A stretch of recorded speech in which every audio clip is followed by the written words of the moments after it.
Hello everyone, let's see osteoradionecrosis. It is basically devitalization of the bone.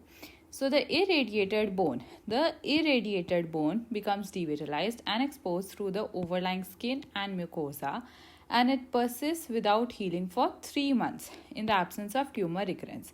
We know the obvious causes radiation. So there are the accepted theory of osteoradionecrosis is Mark's theory. So according to him, there are 3H which is important. So first, due to radiation, there is bone cell death due to the direct irradiation damage. So there will be hypocellularity which leads to tissue breakdown, and there will be osteoradionecrosis. Then there is damage to osteoblast, osteoclast and fibroblast. This leads to loss of reparative and synthetic function. And third, there is vascular damage which leads to and arteritis obliterans. So there is thrombosis of vessels. This leads to hypovascularity. So there will be gradual ischemia, and finally there will be hypoxia leading to osteoradionecrosis. So these 3H, this is hypocellularity, second is hypovascularity, and third hypoxia, and these three lead to osteoradionecrosis. Now let's see the risk factors. We know radiation of the jaw is a huge risk factor. In what quantity? In excess of 50 GeV units. Then ortho voltage radiation, brachytherapy, advanced tumors of stage 3 and 4, recurrent tumors involving floor of mouth, tongue, retromolar triangle, carious and periodontally compromised teeth in irradiated area, bony spicules, dentoalveolar surgery during active radiotherapy and immediately post radiation. So we have to take care that before starting radiotherapy, all the compromised teeth are to be removed so that there is no trauma and we do not predispose the osteoradionecrosis. Now the clinical features. There will be severe, deep, boring pain in the irradiated area.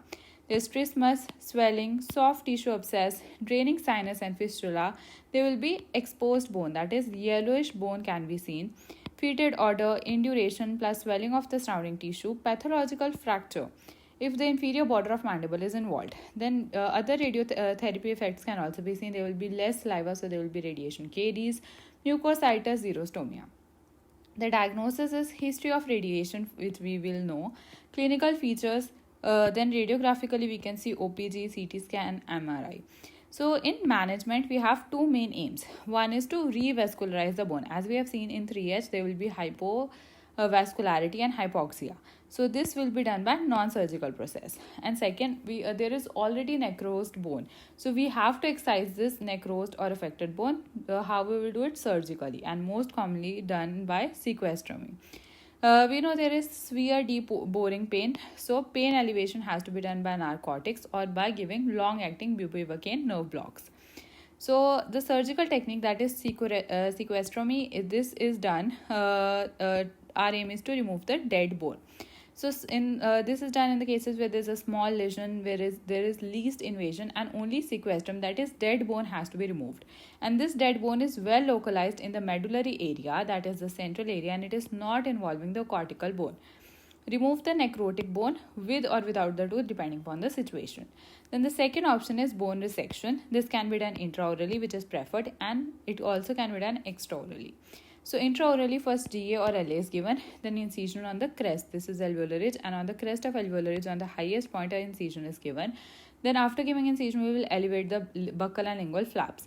Then we will make holes in the bones. So we will make these holes to know if there is bleeding, that means it is vital bone, and if there is no bleeding, it is necrosed bone. So we know the junction between the necrosed and the vital bone. So we will make osteotomy cuts between the vital and necrosed bone. We will remove this necrotic bone, and then we will close the flaps and suture. Extraoral approach is the submandibular approach, which is done below the lower border of mandible, incision 1 cm below and parallel to the lower border of mandible in the submandibular area. We can prevent osteoradionecrosis how? By extraction of all the teeth in the line of radiation, even if they are healthy, and extraction of all the carious, non-vital, periodontally involved teeth, even if they are not in the line of radiotherapy. And good oral hygiene has to be maintained.